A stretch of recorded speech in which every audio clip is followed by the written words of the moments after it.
Hi, welcome to our YouTube-friendly version of NTD News. What you'll see here is only the content that YouTube allows. For our complete, uncensored broadcast, head on over to ntd.com. See you there.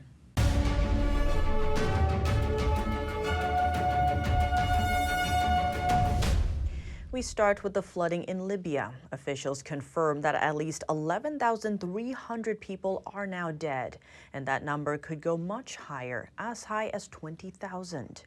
As search and rescue continues, authorities are looking into whether human failings were to blame for the deadly tragedy.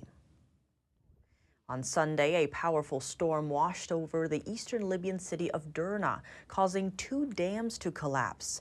A torrent was suddenly unleashed into the residential neighborhoods, washing away sleeping families trapped inside their homes. The United Nations Weather and Climate Agency said that the tragedy could have been prevented with better warning systems in place. As of now, thousands are still missing, and tens of thousands of survivors are now homeless. With bodies continuing to surface on the shore and frequent mass burials, the true death toll is uncertain. Now, some fear that an outbreak of disease is looming over the city due to so many corpses under the rubble. Federal prosecutors have indicted Hunter Biden on gun charges. It comes after his plea deal fell apart at the last minute, and while House Republicans are seeking bank records from the Biden family through an impeachment inquiry into the president. NTD's Iris Tao has more from Capitol Hill. This is the first time in U.S. history that the Justice Department has filed charges against the son of a sitting U.S. president. Hunter Biden is accused of lying about using drugs when buying a gun in 2018, and now he's facing up to 25 years in prison if he's convicted of all criminal counts in his indictment. Democratic lawmakers told us today that they think today's development shows that the DOJ is fair. The Justice Department will do its will. I think that this shows that we have a judicial system that is treating people equally. But former President Trump, who was also indicted by the DOJ, today criticized that the gun charge is the only crime by Hunter Biden that does not implicate Joe Biden. And some Republican lawmakers told us today, just came out today. Nothing surprises me that he does illegal. I wish it had been uncovered 4 years ago. And ironically, that's the one crime that he committed that you cannot tie Joe Biden to. Where are the charges on human sex trafficking, FARA charges, money laundering? Hunter Biden's indictment comes after his plea deal fell apart in July amid scrutiny by House Republicans. It also comes right after House Speaker Kevin McCarthy just this week launched an impeachment inquiry into President Joe Biden. But House Democrats today criticized. There is no evidence, not a shred of evidence, that President Biden engaged in wrongdoing. But McCarthy insists that President Biden could be involved. We do know that he went to meetings, and when he went to these dinners, the son got a new Porsche. He got more than $3 million. Meanwhile, Republican Congressman James Comer and Ralph Norman told me today that they don't think today's indictment of Hunter Biden would have any effect on the ongoing impeachment inquiry into President Joe Biden. Reporting from Washington, D.C., Iris Tao, NTD News. Representative Nancy Pelosi is endorsing President Biden's re-election bid as others raise concerns about his age and health. Here's the former House Speaker in an exclusive interview with CNN. Look, even among very loyal Democrats, there's a lot of concerns about the president. Is he the best candidate to defeat Donald Trump, the best candidate to defeat any of the Republicans who are running right now? I think so. Yes. President Biden has he has great experience and wisdom. He's been at this for a long time, as you know, as a senator, vice president, and now president. While there may be some concerns, everybody's for him. Overwhelmingly, everybody's for him. Asked whether she thinks there is a chance the president would withdraw from the race, Pelosi said, "I hope not." Cooper then asks Pelosi if she thinks Harris is the best running mate for Biden. Here's her answer. Is Vice President Kamala Harris the best running mate for this president? He thinks so, and that's what matters. Do you think she is the best running mate, though? She's the vice president of the United States. So when people say to me, well, why isn't she doing this or that? I said, because she's the vice president. That's the job description. Former President Trump is commenting on the House impeachment inquiry into President Biden. Here's what he told journalist Megyn Kelly in an interview on her show yesterday. He's a horrible president. Our country is going to hell. Whether it's impeachment or not impeachment, this man is destroying our country at the border. He's destroying it economically. Inflation's way up now. You see what happened just today. That's up to them if they want to do impeachment or impeachment inquiry. I never had an inquiry. Nancy Pelosi, crazy Nancy, said, we're going to impeach him. They didn't do inquiries. They went out and they voted because they had the votes. And as usual, everybody... The House didn't go through the inquiry process for Trump's second impeachment just days before he left office, but did before his first one. And you can watch the full interview with Megyn Kelly on her YouTube channel. A new development in the Georgia RICO case against former President Trump and 18 others. A judge rules that not all defendants need to be tried together. The Fulton County judge allowed Kenneth Chesborough and Sidney Powell to have different trial dates from the others and said that more defendants could follow. Chesborough and Powell are the only defendants to request a speedy trial, which is set to begin on October 23rd. Now the other defendants, including Trump, don't have to be tried as early with them. Fulton County District Attorney Fani Willis sought to try all defendants together. She argued that breaking the case into multiple trials would strain the local judicial system. But Judge Scott McAfee today said that not breaking the defendants into separate trials would strain the system. He said the Fulton County Courthouse doesn't have a courtroom large enough to hold 19 defendants, their multiple attorneys and support staff, the sheriff's deputies, court personnel, and the state's prosecutorial team. He also said relocating the trial to a larger venue raises security concerns. And to sort out the many logistical challenges in the Georgia case, which involves 19 defendants and 41 charges, we spoke with a former federal prosecutor, now a legal fellow at the Heritage Foundation. Zach Smith, thank you so much for joining us. Great to have you on the show. Of course. Thank you for having me on.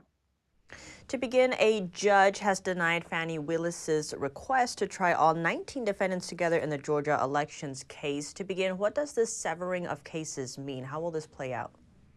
Well, what it basically means is that two of the defendants, two former attorneys who worked for President Trump's reelection efforts, are going to go first. Essentially, they've demanded for their trials to occur speedily, as is their right under Georgia law, and so their trials will proceed right now. It's scheduled for the end of October, which will likely be before any other trials for any other defendants in this Georgia case take place. Now, the judge is saying severing these cases is procedural. He's also noting the logistics of having 19 people there.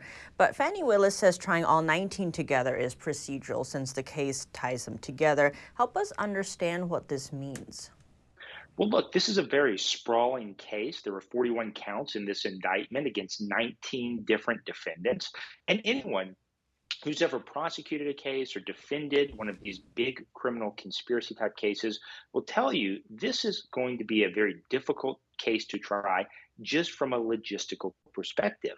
Not only do you have 19 defendants, it's estimated that there could be upwards of 150 witnesses brought in this case. Fani Willis and her office is estimating that the trial will take about 4 months to complete. I suspect it will take longer than that. And so what Fani Willis is essentially saying is that keeping all 19 defendants together will be more logistically easy for the court and for her office. Now, the judge has disagreed. I think the judge is right here that trying 19 defendants together is likely to be very difficult. But this does place Fani Willis's office in a somewhat more difficult position because now they are going to have to try essentially the same case multiple times. And now Fani Willis has called for Trump to appear on trial on March 4th of next year, but that's when he's expected to be in a federal court for a January 6th case, and that's also around Super Tuesday, around election season. How do you see these legal cases playing into the 2024 election season? Well, I think we have to wait and see what happens. I think it's certainly causing, Donald Trump, other Republican nominees, as well as the lawyers and judges involved to have to carefully look at the schedules. Again, it's not only Donald Trump's schedule that has to be taken into consideration, but also the schedule of the judges, the court staff, the schedule of the witnesses, the schedule of the lawyers. And so, from a lot of perspectives, we are in really uncharted territory here, where we not only have a former president who has been indicted, but a leading contender for the Republican nomination who's currently facing indictment as well. Zach Smith, thank you so much for joining us. Of course. Thank you for having me. The current border policies could be making the U.S. vulnerable to terrorists. Top experts are saying that it's a threat to national security. NTD's Jason Perry covers an important hearing on this very issue. The House Judiciary Committee on Thursday took a closer look at how terrorists may be entering the U.S. through the southwest border. Representative Tom McClintock started off by saying illegal immigration has increased significantly since President Biden took office in January 2021. Since that day, more than 5.7 million illegal aliens from over 160 countries have illegally crossed our border. Mr. Biden has released over 2.6 million of them. And he highlighted the lack of a proper vetting process of these individuals. Now, since we have no access to most foreign criminal databases, we know little of the foreign criminal records of these 2.6 million illegal immigrants as they've been released into our communities. And of course, we know nothing of the 1.7 million gotaways. The number of people caught at the border who are on the terrorist watch list has also increased significantly since Biden took office, from just 3 in fiscal year 2020 to 146 in 2023.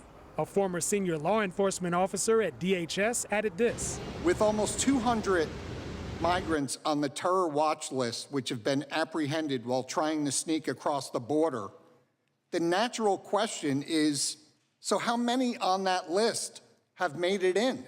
Representative Jerry Nadler gave his take on it. I'm sure that my Republican colleagues will do their best to scare people into believing that the next 9/11 is just around the corner. But the fact remains that there has never been a successful attack planned by someone who illegally crossed our southwest border. This point was echoed by one of the witnesses who Representative Chip Roy questioned. Prior to September 11th, 2001, how many individuals had flown airplanes into the World Trade Center and killed 3,000 people? 0. The chance of dying from a foreign-born terrorist attack since 1975 is 1 in 4.4 million per year. Mr. Naresta, I'm sure that is great comfort to the families of the people from 9/11, because when you sit here and testify that 0 people have committed a terrorist attack from crossing our border, I'm sure that is comfort to the people who had terrorist attacks committed by people who came here and overstayed their visas. Todd Bensman, senior fellow at the Center for Immigration Studies, shared his concerns on the border. The recent development of FARC-related terror watch-listed suspects crossing that border, those are people who have spent years and years involved in murder, kidnapping, drug trafficking, extortion, bombings. They are experts in weaponry whole lives, so we're going to be hearing a lot about FARC people over the next decade. And here in New York City, illegal immigrants continue to arrive by bus. Not only are they not being vetted properly, but New York City Mayor Eric Adams said the issue could destroy the city. Jason Perry, NTD News, New York. Former South Carolina attorney and convicted murderer Alex Murdaugh is back in court again. He appeared publicly today for the first time since his murder trial. Murdaugh appeared at a state court hearing on charges related to financial crimes. Murdaugh has been indicted for taking close to $9 million in legal settlements from his clients and stealing nearly $7 million from his law firm. He faces an additional 9 counts of tax evasion. Other charges relate to an alleged drug ring and money laundering scheme. Murdaugh was found guilty in March for killing his wife and son. He is currently serving a life sentence without parole. A federal hearing over theft and wire fraud charges is scheduled for next Thursday. NASA today downplaying sightings of unidentified anomalous phenomena, or UAPs. The agency says people mostly mistake sightings of everyday objects for flying saucers. Here are the highlights from today's press conference.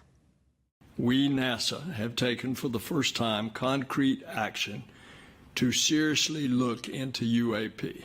NASA on Thursday published this study on unidentified anomalous phenomena, or UAP, better known as UFOs. The study began in July of last year, and now, over a year later, NASA Administrator Bill Nelson announced, "The NASA independent study team did not find any evidence that UAP have an extraterrestrial origin. But we don't know what these UAP are." In its report, NASA set the tone for its findings by showing this picture of a rare type of lighting at the top of the report, indicating UAP sightings might have mundane explanations. The chair of the study team behind the report commented during Thursday's press conference. Most events are going to turn out to be conventional things, balloons, airplanes. NASA says they'll keep studying UAP and are calling on pilots, civilians, and others to report any credible sightings. That's to get rid of the stigma surrounding the topic. Furthermore, the administrator on Thursday announced that NASA has appointed a NASA director of UAP research. He says the director will work with other agencies to analyze UAP, use modern AI technology for research, and more. In California, chaos erupted at another school board meeting as members vote to prevent special interest flags being flown on school grounds, including the pride flag. NTD's David Lamb reports. You are out of order, sir. This is outrageous. That was the scene at the Sunol Glen Unified School District Board meeting on Tuesday night, as 2 out of 3 board members voted to allow the district to only fly the U.S. and California flags on their campuses. The board shut down the meeting due to interruptions as people were heated over the LGBTQ pride flag. This is about civility and discourse. Please, keep it under control. I know people are emotional. A lot of us are, and a lot of us are keeping it in control. Some attendees say the most inclusive flag is the U.S. flag. The board president and a board member were also concerned that potential lawsuits could financially and legally harm the district. And because of that, I would be voting in favor of adopting this resolution, which does not exclude the welcoming and nurturing, hopefully inclusive and acceptance of each of these students in our school district. And we are a small school district. There's nothing to prevent any individual from suing a school district. That's just a reality. You will have that regardless of whether you are perfect or not. That can happen. That's America.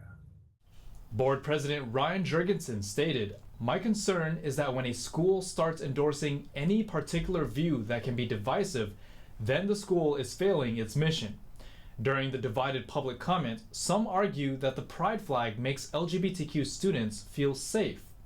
Showing kindness is of utmost importance to us, and that means welcoming all students coming from diverse backgrounds, being inclusive to all, and making sure that all of our students are respected and feel safe. While some have another point of view. If you're truly worried that some students feel alienated, bring them together through art or sports or other activities, volunteer. And if you see a warning sign, talk to the parent or try harder to include the student in activities. Do something to really help, not just try to appear as if you're helping. In the end, the resolution passed and only the U.S. and California flags are allowed on Sunol Glen campuses. David Lamb, NTD News, California. Farmers around the world are facing specific dilemmas that threaten production, often stemming from environmental policies. Could this actually lead to famine? We spoke with the host and director of the upcoming epic original documentary, No Farmers, No Food. Roman Baumakov, thank you so much for joining us. Great to have you on the show. Thank you, Tiffany. Great to be here. So, Roman, your documentary, No Farmers, No Food, is coming out soon. What inspired you to start on this project? Well, my job, I assume, is very similar to yours. I'm always scouting for, good new stories, new threads to kind of pull at.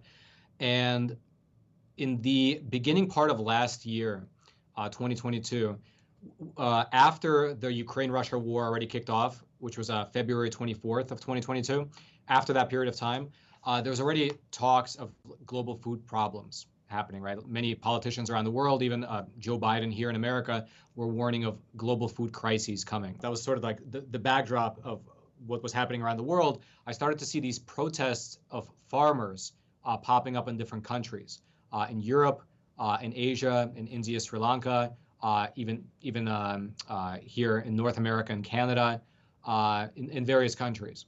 And so I assumed it had something to do with Ukraine, Russia. So I'm like, okay, that makes sense. But then the one in the Netherlands really caught my eye, and I began to dig into it. And my team actually went over there.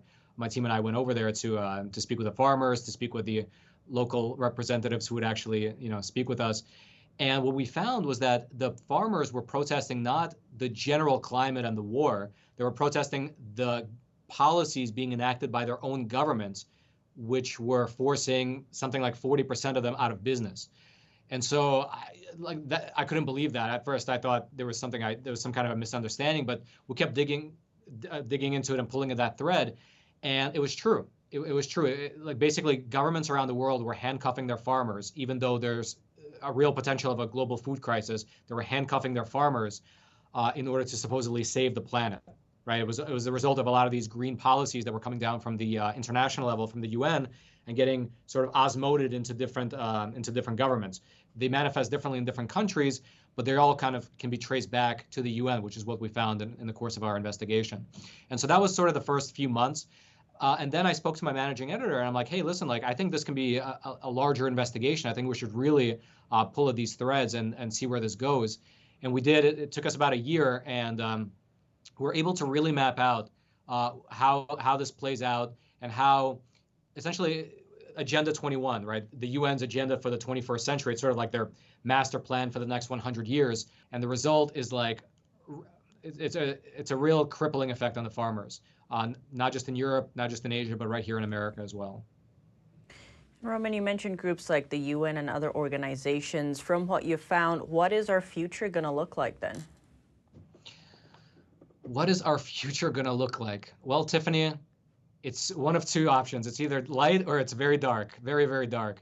That's what I'm not exactly sure. I mean, what I hope to do with this documentary is to expose what's happening and to sort of equip people with the facts and the knowledge and sort of the language that they can use to identify what's happening and reframe the conversation. So you're very familiar, obviously, with what's happening and what happened in China. Great Leap Forward is the famine that killed 30 to 50 million Chinese people, right? That's automatically what people understand it to be. But if you go back in time, and let's say you go right before the Great Leap Forward was implemented, or in the early years of its implementation, and you ask someone, well, what is the Great Leap Forward? They bought into the propaganda, or not even the propaganda, like the forward-thinking, like idealized version of it. They will be like, it's the Great Leap Forward. It's in the name. It's going to propel our society. It's going to leapfrog our society into the future. And it's like, that sounds great, right? But it wasn't. It was a disaster. But you can only see that in hindsight. And so likewise, I equate what's happening now to the Green Leap Forward. It sounds great on paper. You want to save the planet. You want to save society. You want to save the air, make it as clean as possible. You want to save the oceans, et cetera. But in the process, you might actually lead to massive starvation on a global scale. And what I want to avoid is that 100 years from now, we'll look back in this period and go, yeah, that was rough. Agenda 2030, not, you would think like, oh, the famine of 2030 or something like that. So that's what I'm trying to help avoid with this documentary. And expanding on that, you mentioned you traveled to the Netherlands to speak with farmers and other people on the ground. What was your biggest takeaway while filming this? Well, I guess I have two big takeaways. Well, maybe three. One is that if you have some agreement between governments, or you have agreement, between the local government and some, international affiliate, like there's a group called ICLEI, ICLEI, which is the International Council for Local Environmental Initiatives. They're the group that essentially takes the UN initiatives and sort of helps implement them at the local level. I always thought like, okay, so you sign these pieces of paper, that's not going to really impact my actual life, right? That's like, just a piece of paper, doesn't matter. But then when I was traveling, I saw how these like just political documents, these agreements that were enacted 20, 30 years ago that people were like, whatever, sure, sign this thing, protect nature, doesn't matter. 30 years from now, it's like, well, no, the farmers now are having to actually implement, feel the implementation of those earlier documents and lose their land. The second takeaway is that in Western countries, very often, I believe it's not going to be felt as hard as quick. Even if, let's say, the Netherlands, as one example, or even the U.S. loses a lot of our farmers, a lot of them are forced off their land. There's enough capacity here, there's enough excess that nobody's going to go starving.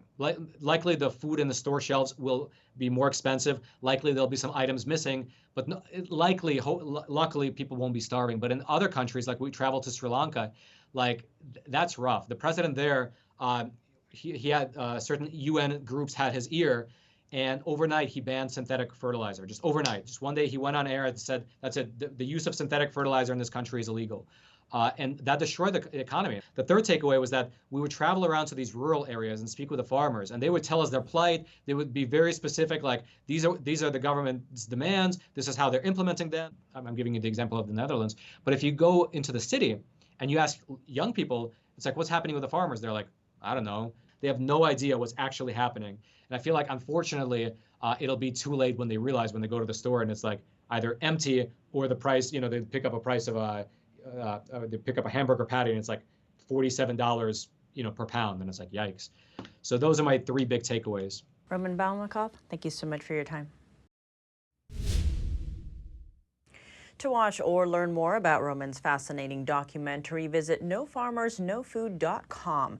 This epic original documentary will premiere on Epic TV on September 25th.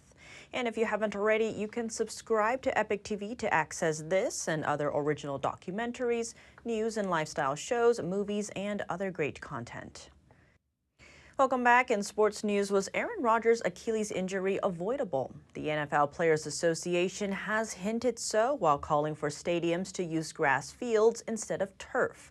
NTD's Dave Martin has more. The trajectory of the New York Jets season was significantly altered Monday night, as just minutes into their game against Buffalo, quarterback Aaron Rodgers was lost for the season and possibly his career when he tore his Achilles tendon. His loss alone dropped the Jets from 16-1 Super Bowl odds at Caesars Sportsbook all the way down to 35-1. Meanwhile, the Jets were 3-point underdogs at Dallas for Week 2, fell to 7.5 immediately after Rodgers' injury. With so much depending on the availability of their best players, anything a team can do to keep them safe from injury would seem to be worth it. Yet the Jets play on a turf field as opposed to grass, which not only has drawn the ire of the NFLPA, even the American Journal of Sports Medicine has previously weighed in with a 6-year study completed in 2018 that showed significantly higher non-direct contact injury rates on turf surfaces versus grass. One of the, perceived benefits of turf is that it's softer, or it at least feels like it's softer with the pellets. Rubber pellets or what have you that are kind of embedded into the artificial grass. Dr. Rami Hashish is a doctor of physical therapy and a biomechanics consultant who's hired by sports teams to determine ways to prevent injury. He says that the softer give on turf doesn't mask the bigger problem on the surface, which surprisingly is too much traction, resulting in longer contact with the ground. So if we think of this, the body now is moving relative to the foot, which is basically stationary on the ground. So it commonly results in more non-contact injuries, such as the ACL and Achilles, because basically the foot is more in contact attributed to that greater traction. Hashish says the best recommendation for athletes is to get a biomechanical analysis of how they run and cut on turf, and then to get custom orthotics as well as custom cleats. That's the number one bet. With regards to the knee, certainly wearing a brace is always helpful. From an injury prevention perspective, the problem is that it may actually affect performance. Now, currently half of the 32 teams in the NFL play their home games on grass fields, which according to sportsvenuecalculator.com are known to be about half as expensive to install, yet cost 3 to 4 more times to maintain, and even more if the stadium is used for events year-round. It's certainly more convenient to have turf, but if it comes at the player's expense and the product is what's on the field, it's probably not worth it in the long run. Now, Rodgers, who contemplated retirement in the offseason, is technically signed through 2025, though there are no guarantees how he'll perform next season at age 40. I'm Dave Martin for NTD News. As a legendary landmark celebrates its centennial milestone, it proudly commands the spotlight, captivating the gaze of thousands who admire its iconic letters. NTD's Christina Corona has more from Hollywood Hills. This year marks the 100th anniversary of the iconic Hollywood sign, a symbol of glamour and entertainment recognized all over the world. Standing proudly in the Hollywood Hills, this landmark has witnessed a century of history, fame, and transformation. Originally established in 1923 as a real estate advertisement for the Hollywoodland housing development, the sign featured 13 massive letters, each standing 30 feet wide and 50 feet tall. At night, it dazzled onlookers with thousands of sparkling light bulbs, slashing holly and wood sequentially, making it a nighttime attraction in its own right. In 1949, the sign underwent a significant change when the land portion was removed, simplifying it to just Hollywood and broadening its representation to encompass the entire entertainment industry. The Hollywood Sign Trust manages and maintains the sign, while the city of Los Angeles owns it. Today, the sign stands tall, with each letter measuring 45 feet in height, spanning a total of 350 feet. We spoke to several sightseers who told us why they chose to see the iconic sign. The Hollywood sign from movies and stuff, it's quintessential LA, and yeah, I feel like as an Australian, it's everybody who comes to America, it's you come to see the Hollywood sign. It's like going to Paris and not seeing the Eiffel Tower if you don't come to LA and see the Hollywood sign. Totally. It's a piece of history. It's something you definitely want to come and see when you're here in LA. And I still remember the movie 2012. So I say that volcano come from the behind, and the Hollywood sign is super cool. So that's one of the reason why I'm quite here today. As the sign celebrates its 100th year, it continues to symbolize the appeal of the Hollywood dream, enchanting the world with its timeless charm. Christina Corona, NTD News, Hollywood. If you have any news, tips, or feedback for the show, you can email us at eveningnews@ntd.com. That's all for today's news. Thanks for tuning in. I'm Tiffany Meyer. Good night.